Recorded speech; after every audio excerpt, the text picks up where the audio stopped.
Hello, fabulous scholars of the Beatles, Music 116. I'm Hannah Adamy. I'm one of the TAs for this class, and Professor Plack has kindly invited me to speak a little bit about one of my favorite things to talk about in research and just in daily life, which is the process of decanonization, and in this case, the decanonization of the Beatles. And what is that? I mean, I'd like to bend your ear forever about this, one of my favorite topics, the musical canon and how artists like the Beatles become a part of it. What is the canon? We actually need to go to the Roman Catholic Church to find out, or it's one of the places.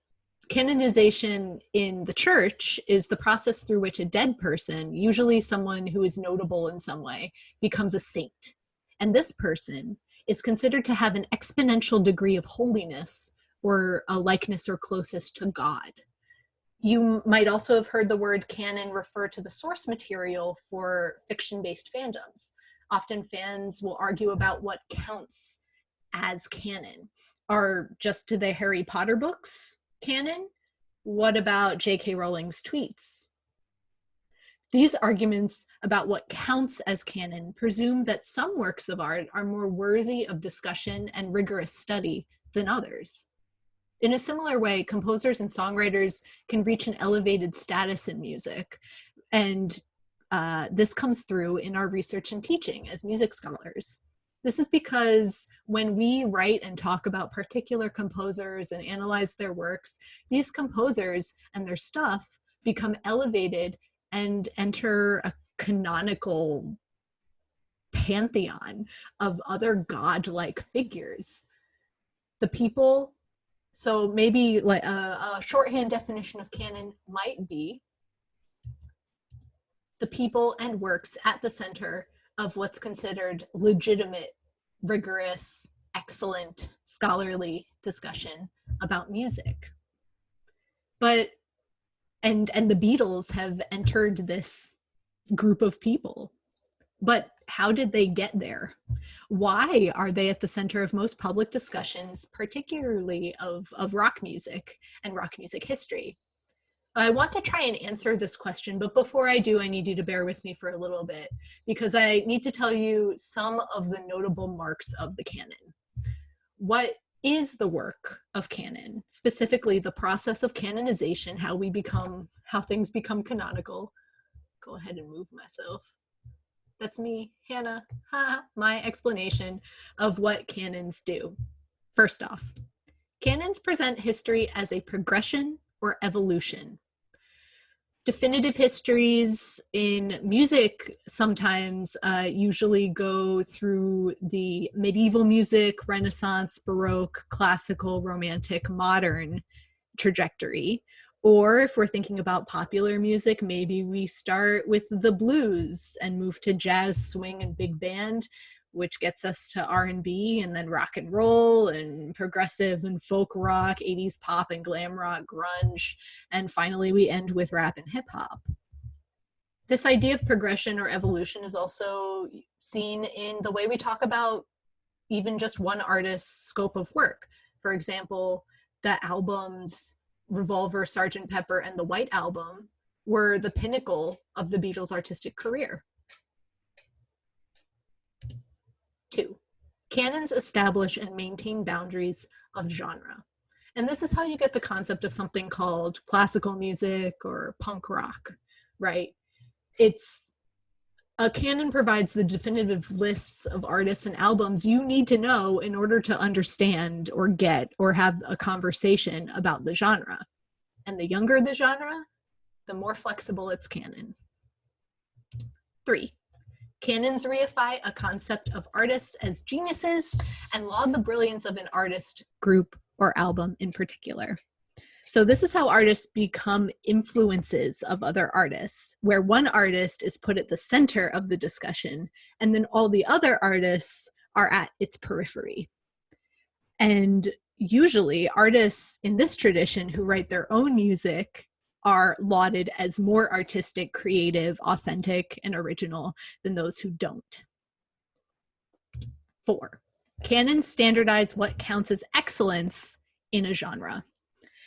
And so this is how the values of authenticity, originality, and repeated listening in particular, rather than dancing to music, for instance, are considered excellent and worthy of study. And 5, canons are constructed by a class of intellectual and cultural elites. There's a reason I'm talking about this in the context of a university, which is supposed to be the primary institution of the cultural elite and all of its discussions. So how did the Beatles become canon? And that is worthy of study in a university alongside other people in the canon, like Beethoven, for instance. To tell this story, I'm going to focus specifically on the United States and the Beatles' reception that we discussed back in week 3 of this class. In breaking down the Beatles this way, I want to draw your attention to other factors that affected their success and acknowledge that while the Beatles are notable creatives, they also stepped into a role that was available to them because of larger socio-political and economic conventions at play. Which leads me to part 1 of my 3-part series on decanonizing the Beatles. Part 1, establishing, then bridging generational, gendered, and class divides. So those of you who grew up on the Beatles, including myself, may take pleasure in the fact that they are still widely heard. But we need to remember that our parents' and grandparents' music also held on through their lifetimes. In the first months of 1964, the record that pushed the Beatles off the top of the singles charts was Louis Armstrong's Hello, Dolly. And the album right below them on the LP charts was by the Dixieland revivalist Al Hirt, Dixieland, Jazz. Armstrong was 62 years old, which is younger than Bob Dylan or Paul McCartney are right now. And the youth of the 1960s were as familiar with older stars as you are of the older stars that you know. For the youth of the 1960s, the generation gap between their elders and the youth was a huge deal, and rock music was a potent symbol of this divide. The Beatles, along with Bob Dylan and a long list of other names, were hailed as spokesmen for a generation that was rebelling against the past, and that made it easy for their fans to see them as separate from that past rather than a continuation of it. If one accepts this conventional wisdom that the 60s began around 1964 or 65 and lasted into the early 1970s, the Beatles are an obvious symbol of that decade, right? It was a unique and exciting time for one thing. 1964 was the peak of the baby boom, with 45% of the population under 25, and 17-year-olds were the largest age group. But looking back from the vantage point of 30 years of hip hop and rap, it makes as much sense to see the Beatles as signaling the end of a musical era as the beginning of one. Like the musicians before them, they started out as a live band, and they played covers of other people's songs, as you well know, and they did this for audiences of young dancers. And on their early records, they simply went into the studio and performed the selections the same way they would do them on stage, as this was what most bands had done since the teens. That was already a fairly old-fashioned approach in popular music terms at that point. And by Rubber Soul and Revolver, the Beatles were thinking like record makers rather than live performers. But they never lost this attachment to and affection for that past. You can see this on their recording of All You Need Is Love, right? Indeed, one could see the early Beatles as a summation of all the trends of the previous few years wrapped up in a particularly attractive package. I Want to Hold Your Hand, their first hit in the United States, had the hand claps of the girl groups, the melodic sophistication of the best brill-building compositions by Carole King, and all of those people, a rhythm that was perfectly suited to the new dances, and the loose energy of surf bands. Especially Californians found that very attractive. The fanzines quickly adopted the Fab Four as ideal boyfriends, with the advantage that readers didn't have to choose between buying records by Elvis, Ricky, Frankie, or one of the Bobbies, because all tastes could be accommodated in one group, the Beatles. As Roy Orbison noted, quote, "It's not completely a sexy thing either. Guys were interested in it too. They might get a chance to chat with Ringo," end quote. So he could be your boyfriend or your best friend. Older fans recognized a sophistication that the previous teen idols had lacked, not so much in the music in those first months, but in the cool, absurdist intelligence of the press conferences, and soon in the anarchic nouvelle vague artiness of A Hard Day's Night, when they started transitioning into more adult material. It all happened very fast, right? Dino Mania arrived before the Beatles did in the United States, and primed by reports of mobs chasing them around England and the coup of getting booked for 3 appearances on the Ed Sullivan Show before having their first American hit at all. A happy accident that was sparked by Sullivan's being delayed on a London airport runway by hordes of Beatle fans. When the Beatles made their US debut in February 1964, the New York Times noted that they had simply followed their fame across the Atlantic.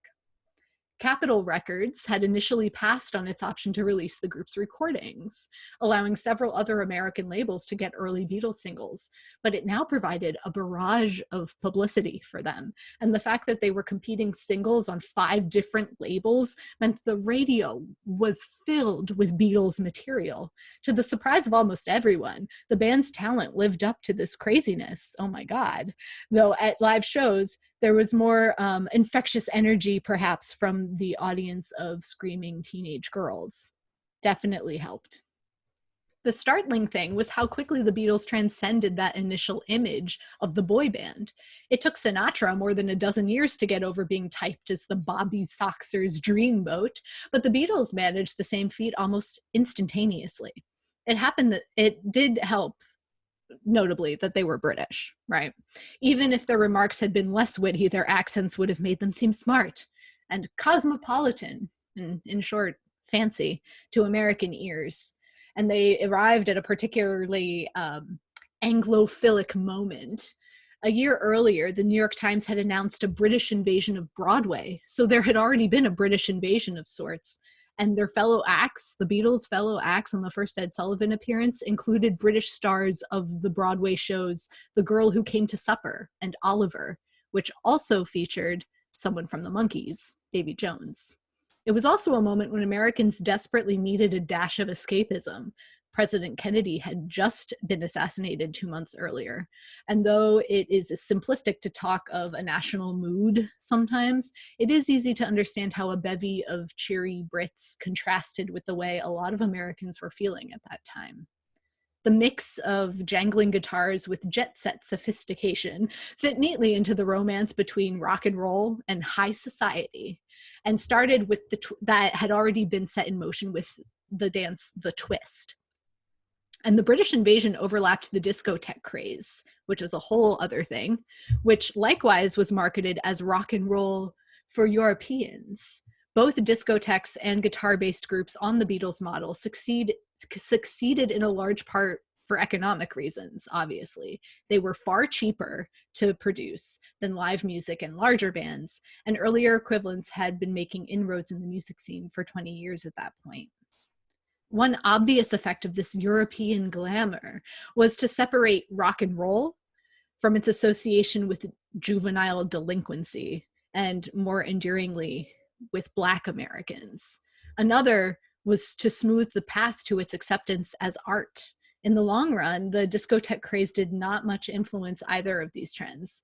Record-propelled dance clubs were relatively cheap to run, so they quickly lost their aristocratic European associations, and Black recording artists, by and large, held on to the dance floor primacy they had won during the Twist era. And so this begins the distinguishing between the music that we think about and the music that we dance to. As for art, it seems to be a given that any music intended primarily for dancing is not accepted as serious art.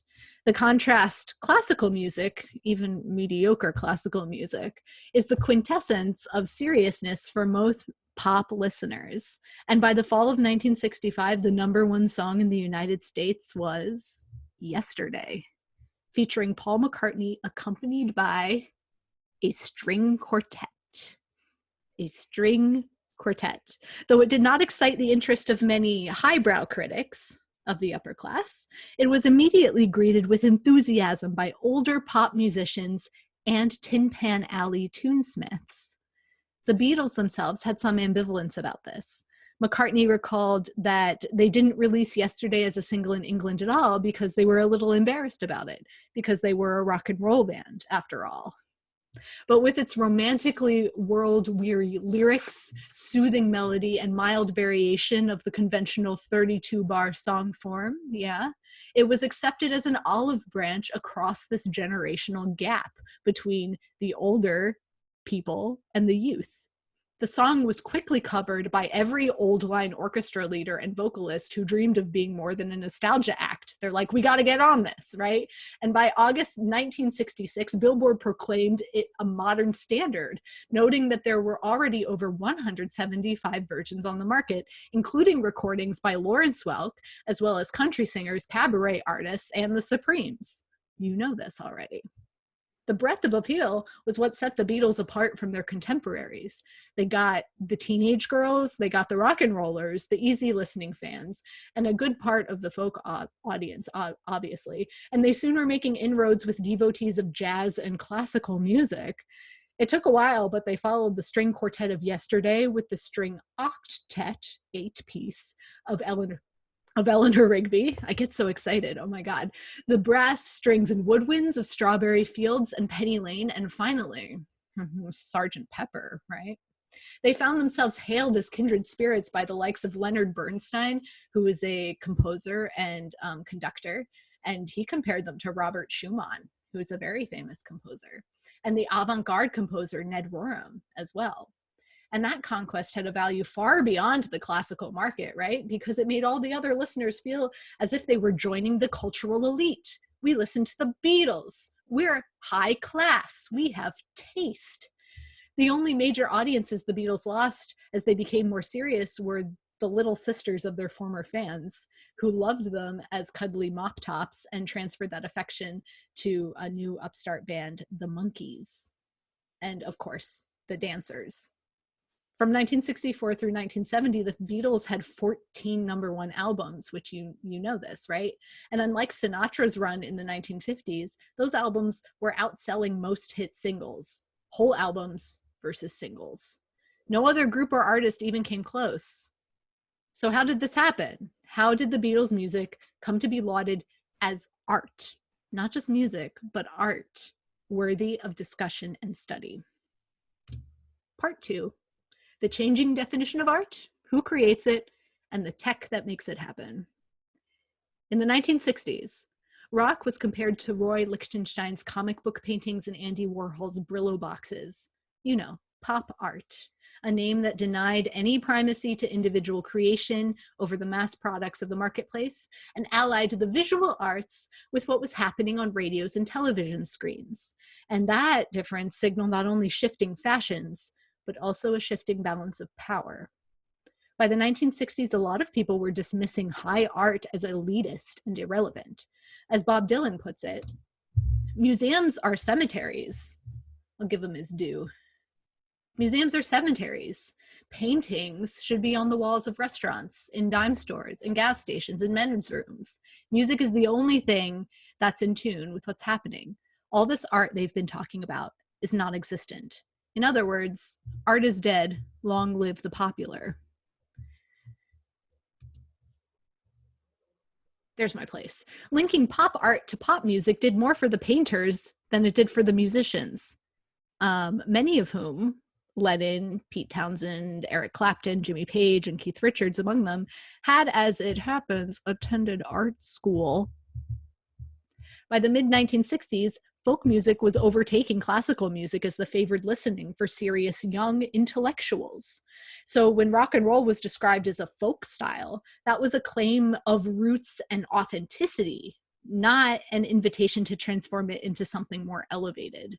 As it happens, the Beatles made their New York concert debut at Carnegie Hall, high class, but they emphasized their lack of respect for the venue by opening with Roll Over Beethoven, low class. And when they wanted to have their music taken more seriously, they didn't attempt to get more bookings in classical concert halls, which in any case were by then far too small for them. They were too popular at that point. They just made it more varied, the music that is, they made it more varied and complex and less dance oriented. By Rubber Soul, their ninth LP, in less than 2 years. They had added elements of French chanson and North Indian sitar, another classical tradition, along with a potent dose of American folk and country. And by Revolver, they were experimenting with tape loops and electronic noise. And McCartney was citing the influence of Karl-Heinz Stockhausen.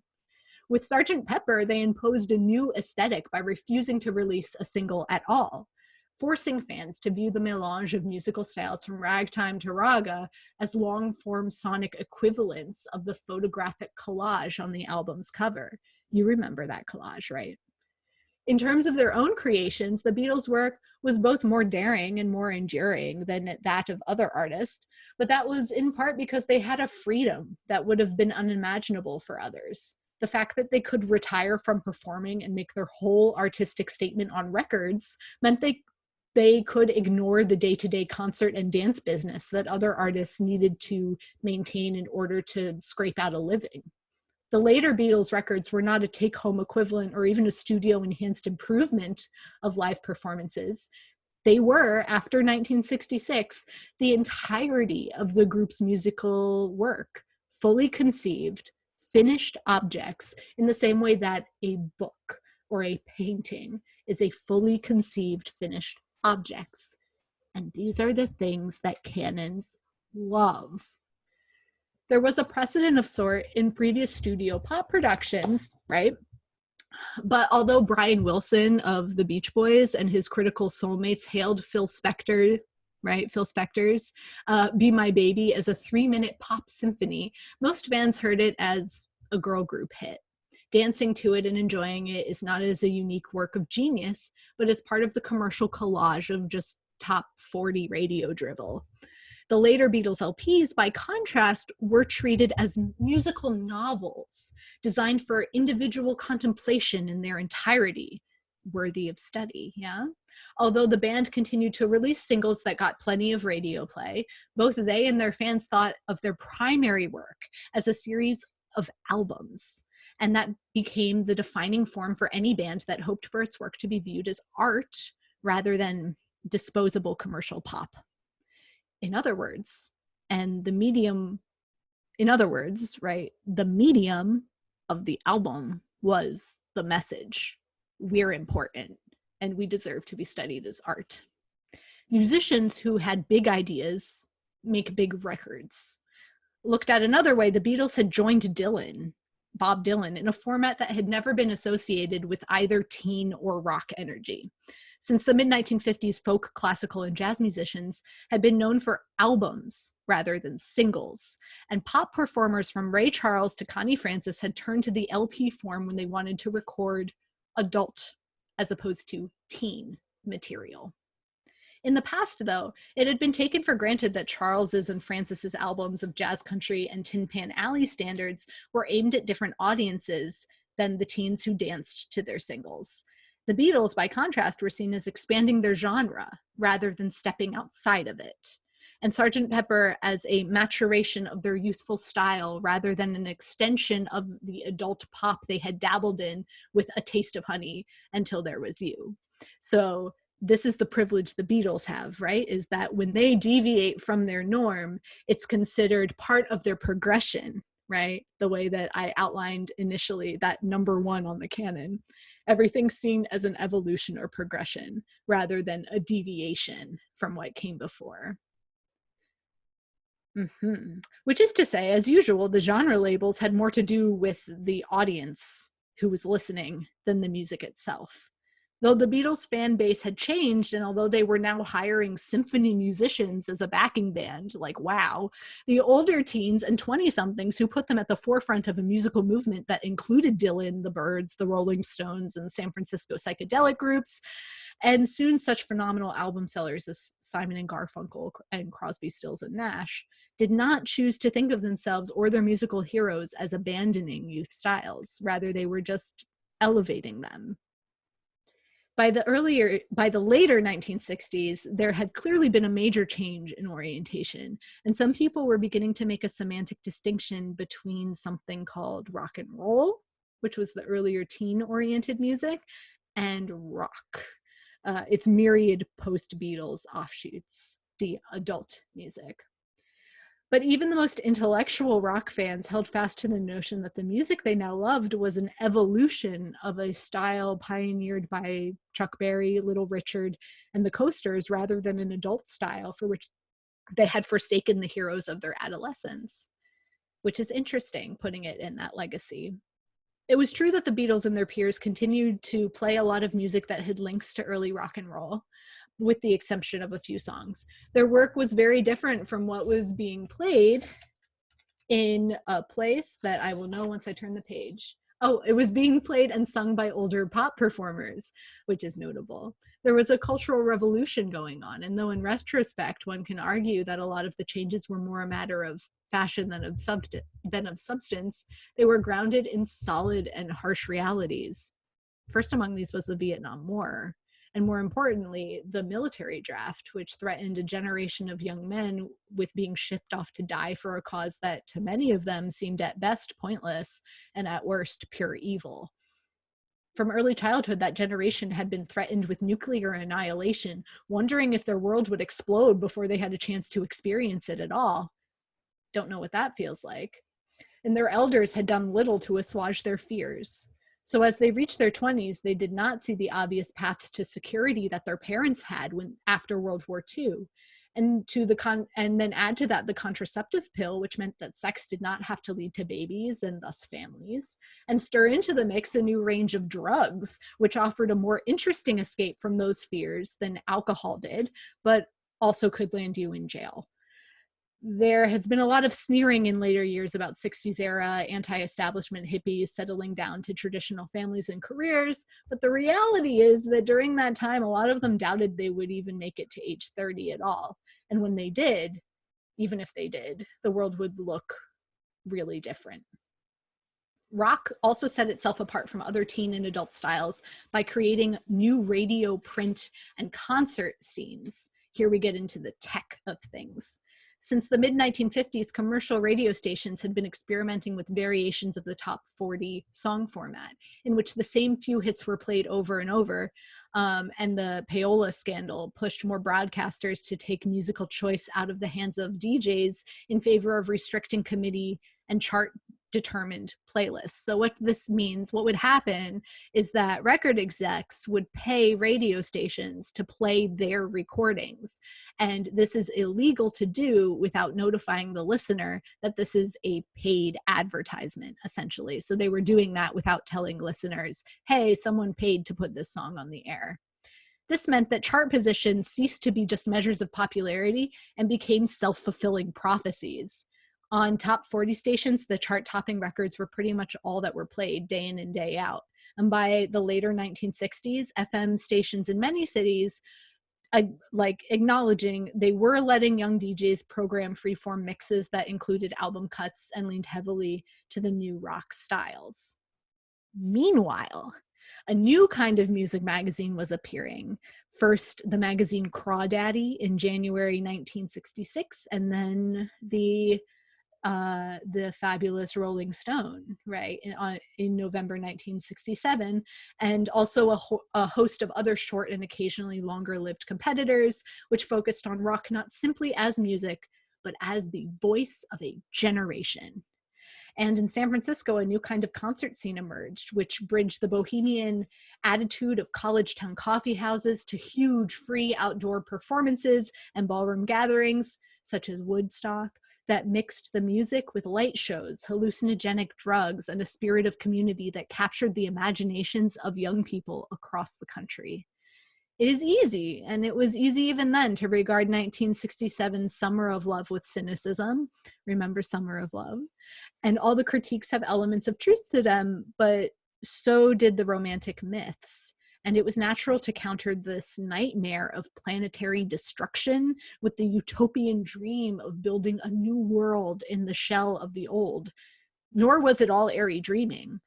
San Francisco was full of young people who wanted to turn on, tune in, and drop out. But there were also plenty of young activists who traveled to Mississippi to register voters, and who would travel to Chicago to protest at the Democratic Convention, and also who were working with the Black Panthers or the United Farm Workers. And both hippies and activists were growing their hair, smoking dope, and listening to rock bands. In terms of the broad history of popular music, though, something really odd was happening. As rock was vested with more and more importance, both as an art form and as the voice of a young counterculture, the people following it began to be bothered by the blatantly commercial dance hit mentality that had been taken for granted in the music's early days. And with increasing frequency, that meant that rock was being separated from Black music, or more accurately, from recent Black styles, since blues bands, both white and Black, were a bigger part of the rock scene than ever before. Indeed, in this odd twist, many writers have described the British invasion as a discovery of Black music, applauding the Beatles, Stones, and Animals for introducing European Americans to African American masters such as Muddy Waters and Howlin' Wolf, to Bo Diddley and Chuck Berry. The British stars certainly distinguished themselves from previous rockers by focusing attention on their early idols, and gave a vital boost to some important and deserving artists, true. But this was also part of a larger process in which Black music was being recast as the roots of rock and roll rather than as part of its evolving present. So taking Black music and shoving it into the past, which leads us to part 3, racial segregation, solidifying our genre, and selling music. Until the mid-1960s, white and Black rock and roll styles had evolved more or less in tandem at the same time, whether it was Little Richard and Jerry Lee Lewis, Ray Charles and Bobby Darin, or the Crystals and the Shangri-Las. The Black artists may have pioneered more new styles than the white ones, and their share of the rewards were frequently incommensurate. They didn't add up with their talents. But they were competing for the same radio and record audiences and appearing in a lot of the same clubs, concert packages, and TV showcases. The pop music world had been becoming less segregated with every passing year, and by 1964, Billboard stopped publishing separate pop and R&B charts, apparently deeming the division both politically and musically untenable. The big success stories on the rock and roll scene that year were the British invasion and Motown. And the Beatles and Berry Gordy both took pains to emphasize that. And in Gordy's words, they're creating the same type of music as we are, and we're part of the same stream. And Paul McCartney's words, for us, Motown artists were taking the place of Little Richard. We loved the Black artists so much, and it was the greatest accolade to have somebody with one of those real voices, as we saw it, sing our songs. We'd certainly been doing theirs. So they both wanted to emphasize that there was this exchange happening. That blend of musical and racial integration had defined rock and roll, but the stream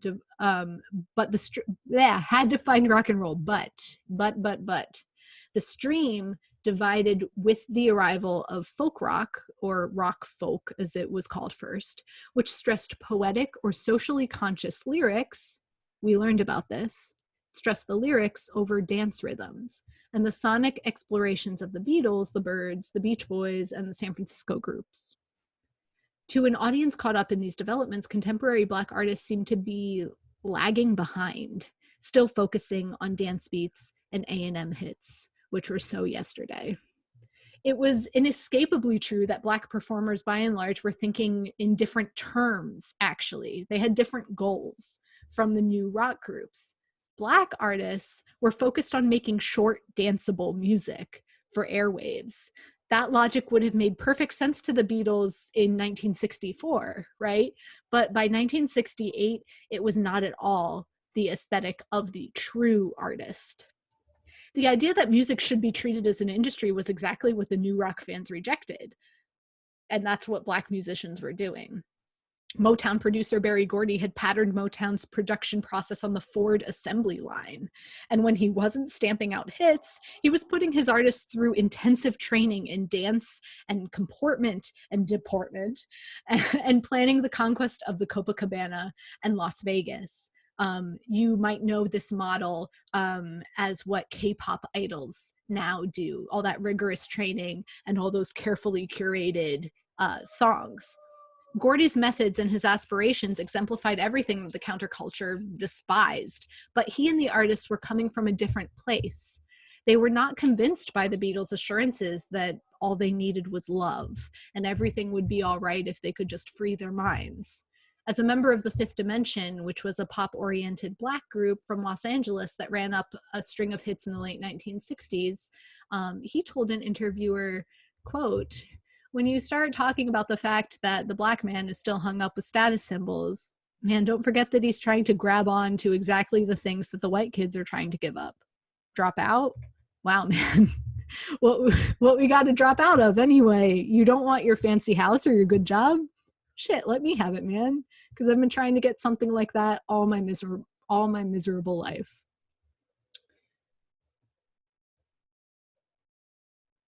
Beyond that cultural disconnect, and despite all the changes in the music scene, Robinson was right that top 10 hits continued to drive record sales. Even Dylan, the prototypical modern album artist, got very different sales when one of his LPs spawned a hit single. So singles weren't dead, they just weren't the same amount of money. The youth market was huge, and rock was getting most of the headlines, but there were still plenty of older and more conservative listeners. And as in the past, the biggest selling artists were those who appealed across the widest range of generational and cultural boundaries. The Rolling Stones were rock's most celebrated live band, and within that world were often placed on a level near or equal to the Beatles, as we've seen. But they didn't sell as well as the mellower folk rock stars whose songs were played not only on FM rock and top 40 radio, but also on middle-of-the-road stations that appealed to more conservative listeners. Furthermore, the money one earned from writing and recording even a million-selling single was peanuts compared to one that you got for the writing and recording every song on a string of million-selling albums. The combination of prestige and wealth was irresistible, and by the later 1960s, it was taken for granted that serious rock groups would create their own material. That became very important. What's more, although Lennon and McCartney had started out as fairly traditional songwriters, their later albums were not just written, but produced and directed with a degree of effort and thought that had previously been reserved for filmmaking. In George Martin's words, they were, quote, making little movies in sound, end quote. After they devoted that fabled 700 hours to recording Sgt. Pepper, and it was acclaimed a masterpiece, studio experimentation became the order of the day, even for a lot of unproven groups, and bands and songwriters came to see themselves less as musicians than as sonic auteurs, or authors. Where they need to communicate some kind of vision to the person who is listening to their album. Records seem to emerge from the inspired mind of a single artist or small group of artists in a communal process. And Judy Collins expressed a widespread belief when she imagined a future in which, quote, "we will have pop song cycles like classical Lieder," which are German song cycles in the classical tradition. "But we will create our own words, music, and orchestrations because we are a generation of whole people." Wonder what that means. And some of the top African-American singers were also doing this. They were writing their own material, and a few were arranging and producing their own records, such as James Brown was doing this. But no one was comparing his music, or Aretha Franklin's for that matter, to classical Lieder. And white listeners and critics, if they knew James Brown at all, celebrated him as a gritty shouter and phenomenal showman, not as a sonic auteur the way they were doing for the Beatles. It was not that white rock fans necessarily were unaware of the innovations in recent African-American styles or disrespected Black stars. No, no, no. But by 1967, the relationship was very different from what it had been just 3 or 4 years earlier when things were less segregated. While white rock performers seem uncomfortable with contemporary Black music, most of them like the best of it, or think they do, but they don't want to imitate it, especially since they know how pallid their imitation is likely to be. So they hone their lyrics and develop their instrumental chops and experiment with their equipment and come to regard artists like Martha and the Vandellas say as some wondrous breed of porpoise. Very talented, some unicorn, right? Very talented, but somehow different. And their audience concurred. By that time, there also was a new genre name to express the difference that had come about. In January 1965, recognizing that the British invasion and folk rock trends had reopened the gap between white and Black styles, Billboard had reinstituted its R&B chart after it got rid of it. But there were obvious problems with maintaining the old rubric of segregation, right? This was something that we were supposed to be not doing. So by 1967, the magazine was running an annual World of Soul section. And in 1969, the Black music chart was renamed Best-Selling Soul Singles.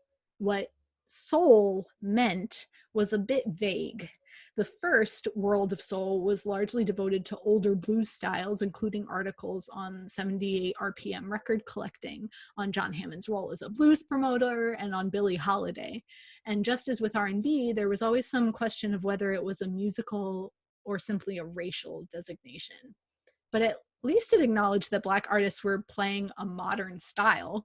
Indeed, the name change was accompanied by the claim that soul was, quote, the most meaningful development in the broad mass music market within the last decade, end quote, while at the same time separating that style from rock. Ooh, that quote is from Billboard, by the way, 1969. There were genuine musical differences between the styles, granted, right, favored by white and Black groups in the later 1960s, but the problem, as always, was that the categories were neither distinct nor homogenous. In the continuum of singers, Janis Joplin was a lot closer to Tina Turner and James Brown than she was to Grace Slick or Mick Jagger. So the choice to regard her as a rocker rather than a unicorn was not made on musical grounds at all, but maybe on grounds of race. Nor was it true that white players couldn't master the new soul sounds. The records that Otis Redding, Aretha Franklin, and Wilson Pickett cut at Stax and at Muscle Shoals were considered even funkier than what was coming out of Motown at that time. And the Stax House Band was racially mixed, while the Muscle Shoals musicians were all white. But if the victories of the civil rights movement were dismantling segregation, the segregation of American culture was in some ways growing quite strong. On the Black side, there were radical voices calling for racial separatism and many more promoting self-determination and a fairer share of power. In 1969, only 5 of the country's 528 soul stations were Black-owned. 5 out of over 500 were Black-owned. And listeners were bringing pressure on others to hire not only more Black DJs, but also more Black program directors and executives. Sounds a little familiar, right? And a lot of white people, liberals included, were beginning to realize that the racial divide went much deeper than separate schools and drinking fountains. It was easy for sympathetic Euro-Americans to sing along with a song like We Shall Overcome, but Say It Loud, I'm Black and I'm Proud was a whole other story. Even though James Brown's ferociously danceable anthem made the Billboard Pop Top 10 in 1968. However, complementary the language. White formulations of separate but equal when it comes to music had never been anything but a trap.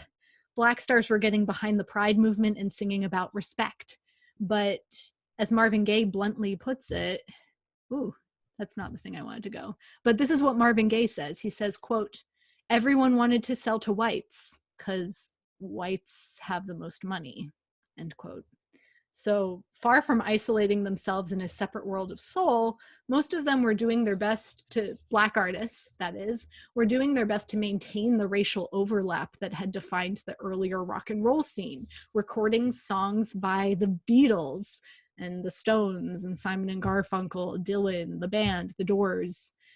Motown hired white guitarists in the electronic music bag, how they referred to it, to give a contemporary rock feel to the Temptations' psychedelic shack. And Atlantic used Eric Clapton and Duane Allman on recordings by Franklin and Pickett. So the Motown scene, which included a lot of Black artists, and what the scene that became soul, were trying to maintain a foothold in the white record market by covering Beatles songs. But it was becoming increasingly difficult to overcome this rock soul division that had come about. In 1961, Ike and Tina Turner's It's Gonna Work Out Fine had been one of the 3 records by Black artists among the 5 nominees for the first rock and roll Grammy. By 1966, the Grammys had 3 contemporary rock and roll performance categories, but there was not one Black name among the 16 nominees, an omission made more galling for the Turners by the fact that Tina had teamed up with Phil Spector that year to make River Deep Mountain High. By the most generous count, Monterey Pop presented 6 acts featuring Black artists out of a total of 32. And that includes the MGs, the Electric Flag, which was a white band led by Mike Bloomfield, but with Buddy Miles on drums and vocals, so we're counting it as Black, and the Jimi Hendrix Experience, which was arriving from London on Paul McCartney's recommendation, and a white British rhythm section. It had a white British rhythm section and was introduced by the Stones' Brian Jones. So Black artists were trying to get a foothold again by partnering with white artists.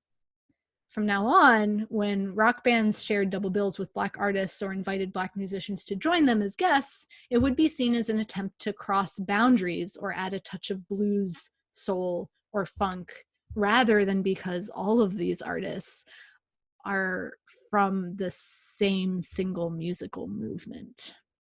The Beatles and their peers had made rock into the most popular concert and album category of their time. The Beatles elevated rock music, and in the process expanded the style beyond anything its previous practitioners had imagined. Indeed, the later 1960s brought a respect for popular music and a popularity for complex artistic experimentation that had not been matched in any previous era. But in the process, they had led their audience off of the dance floor, separating rock from its rhythmic and cultural roots. And while the gains may have balanced the losses in both economic and artistic terms, that change split American popular music in 2. The musicians on par with the Beatles, who are worthy of rigorous discussion and study, and, well, everyone else. This is all leading up to these critical questions for the canon. From what I've told you, there's a long and very complex story that we only scrape the surface of in this class for why the Beatles are so popular and why we talk about them. Oh, excuse me. A lot talking. So if this made you question everything you thought you knew about the Beatles, maybe it didn't, but if it did, and what you knew about genre and how genre works, and like if artists are artistic geniuses, what even is a genius? You know, maybe you want to consider how we might expand or disrupt the canon while still acknowledging the Beatles' influence, but as pretty much doing it in a way that acknowledges what has gone on said for frankly too long. So here I wanted to offer some questions that maybe help us think beyond the canon, or question the canon, or critique the canon, whatever verb you want to use to destabilize the canon a little bit. We might ask, what were the social, political, and economic conditions that made this music so popular? Was this music always popular or even known? If not, when did it become popular or known? Who are the fans of this group, artist, album, song? Are they representative of a particular demographic or type of person? Why or why not? Has this fan base changed over time? And also, why do you think that is? What do critics and scholars usually praise about this music? What are other aspects of music worth considering? Or is it worth considering artists that don't do those things? Are there patterns in the way that critics and scholars tell the story of a music genre or artist? What are those patterns? And what might be an alternative telling of that story? I think this is what our first discussion question about Spitz way back a long time ago, seemingly eons ago. I think it gets to this question of, when we have to narrate history, how do we tell it? And what do we leave out? It's a big question for anyone who likes to think historically about things and think about how we got to the point where we're at without defaulting into like progression or evolution thinking, where a genre like R&B or blues becomes the origin of rock and roll. All this is to say that critiquing the Beatles doesn't sully their legacy.